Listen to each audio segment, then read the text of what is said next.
आदित्य एक शांत और सुनसान गांव में रहता था, जहां हर रात सन्नाटा छा जाता था। एक रात जब वो अपने घर लौट रहा था, उसने देखा कि गांव के मुख्य चौक पर भीड़ जमा है। उसने सोचा, इस समय इतनी भीड़ क्यों? आदित्य ने पास जाकर देखा तो पता चला कि गांव की प्रसिद्ध मंदिर के पुजारी की रहस्यमय परिस्थितियों में मौत हो गई है। सभी लोग हैरान थे। यह कैसे हुआ? आदित्य ने सोचा।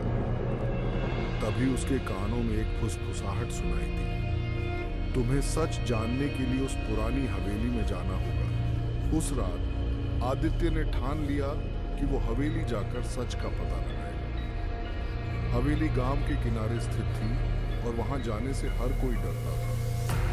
आदित्य ने अपने साथ एक टॉर्च और एक छड़ी ली और हवेली की ओर बढ़ा।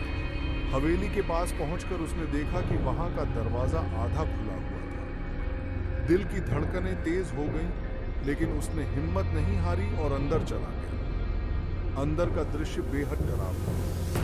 हर जगह धूल और मकड़जाल। आदित्य ने ध्यान से चारों ओर देखा।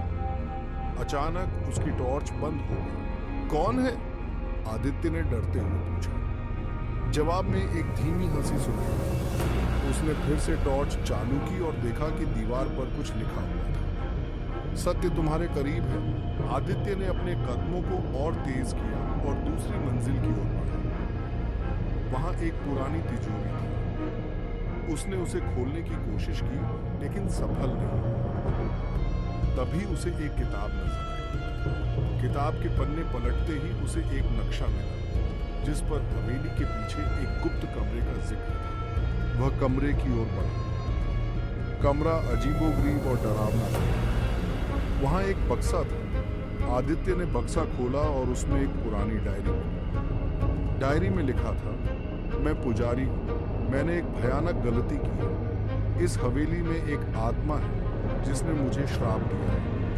अगर कोई ये डायरी पढ़ रहा है तो कृपया मुझे माफ कर दे। आदित्य समझ गया कि पुजारी की मौत कोई हादसा नहीं, बल्कि आत्मा का प्रकोप था। उसने गांव लौटकर सबको सच बताया। लोग डर गए, लेकिन आदित्य ने सभी को हिम्मत दी और कहा, हमें इस आत्मा की मुक्ति के लिए प्रार्थना करनी होगी। सबने मिलकर आत्मा की मुक्ति के लिए पूजा की। अंततः आत्मा मुक्त हो गई और गांव फिर से शांतिपूर्ण हो गया। आदित्य की हिम्मत और धैर्य ने गांव को एक भयानक रहस्य से मुक्त कर दिया। सच्चाई का सामना करने की हिम्मत और धैर्य हर मुश्किल को हल कर सकता है।